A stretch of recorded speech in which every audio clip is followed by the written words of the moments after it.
вашата реплика немаше врска со говорот кој што јас го имав. Не знам на што ми реплициравте, меѓутоа еве сега ќе се подрудам па јас да имам контрареплика на ова ваша реплика. И при тоа, заради тоа што воопшто не се задржавте на амандманот и на мојот говор, јас сакам да потсетам на една ситуација која што имавме во државата пред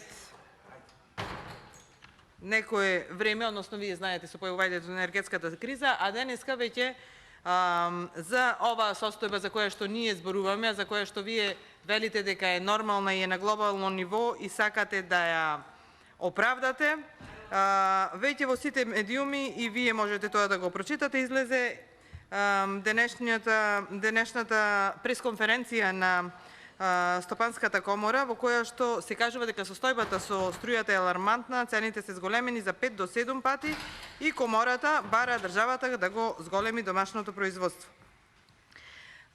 Господинот Антонив Пешев, извршен директор на Стопанската комора, кажува, она што впрочем и јас го спомена во мојот говор, а вие не се осврнавте на тоа, дека цените на електричната енергија на светските берзи порасна до 250 евра за мегават час, што е раст за 5 до 7 пати, а уште поалармантно е тоа што нема ни најави дека оваа цена ќе се намали во догледно време. Цената на фјучерсите расте, а зимата уште не ни дошла како што треба, што не значи дека нема да биде долга.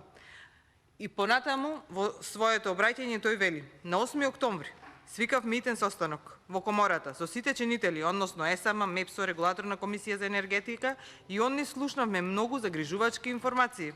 Регулаторот ни кажа дека нема механизам со кој може да се натераат трговците да им ги продолжат договорите на фирмите и дека единствено што може да се направи е да им се одземат дозволите за увоз, што е неприфатливо бидејќи ќе треба да се набавува струја од слободен пазар, а таму цените се сосема непредвидливи. Но и малите фирми не можат ни да стапат на тој пазар, односно таму ќе бидат сосема незабележителни. Исто така, на овој состанок бил донесен заклучок со кој што се бара државата да го зголеми домашното производство на струја преку набавка на јаглен во РЕК Битола.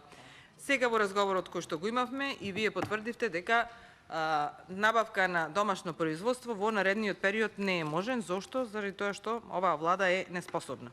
Како што спомнавте во вашата реплика, вистина е дека кризата е на глобално ниво, меѓутоа во Македонија, како и што слушнавме од денесната пресконференција, нема производство на електрична енергија и затоа Македонија нема струја. Почитувана колешке, заради тоа што пробувате да се амнестирате од некои работи, јас сакам да ве прашам, во последниве 10 години, колку години доме на власт? Сигурно 10 години. Така да простор за амнестија кај вас воопшто не постои. И понатаму, јас сега еве ќе заминам и чекор натаму како председател и ви се обраќал и како колешка пратеник и како председател на Зелена партија. Ајде молам како дел од владата и нас, тука на колегите, меѓутоа преку малите екрани и на граѓаните, да ни кажете како се спроведуваат во овој момент еколошките интегрирани дозволи. Дали има филтри секаде каде што е предвидено да има? Дали има десулфурирање? Каков мазут, кажете ни, во овој момент се користи и дали имате информација, а ја имате информацијата, која немате може многу лесно да ја бидете, со каков квалитет е јагленот што ќе се увезува во Република Македонија и ќе се користи. Почитувана колешке, како дел од владата ве поттикнувам да иницирате да се направи ревизија на сите овие издадени дозволи и исто така ве уверувам дека резултатот кој што ние ќе го добијаме со оваа ревизија ќе биде истиот како овој што беше со ситуацијата со Беса Транс. Затоа ве замолувам како дел од владата вие да бидете иницијатор на ова.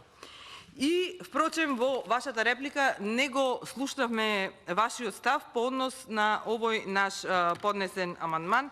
Дали сте за амандманот или не сте за амандманот? Дали ја поддржувате политиката на владата или се согласувате да им помогнеме ние на граѓаните? Затоа што на 15 јули, не сакам сега да ја читам, колегата ја спомена, од собраниската говорница вие дадовте една изјава во која што парафразирам, велите и јас Маја Морачанин сум за повисока цена на струјата, затоа што ако се повиши цената на струјата, граѓаните ќе бидеме натерани, приморани да штедиме електрична енергија или струја. Така да денес од ова што го зборувавте, навистина не разбравме како е вашиот став. Дали ова што на 15 јули сте го кажале вашиот став или пак денес давате поддршка, односно се согласувате да им помогнеме на граѓаните. Затоа што во вашава реплика вие всушност ни го цитиравте Копач, односно ни прочитавте интервју кое што сите го прочитавме во македонските медиуми, и ако некој граѓанин сака да го прочита, тоа и може денес да го направи веднаш сега, затоа што го има објавено по сите портали. Ви благодарам. Ви благодарам.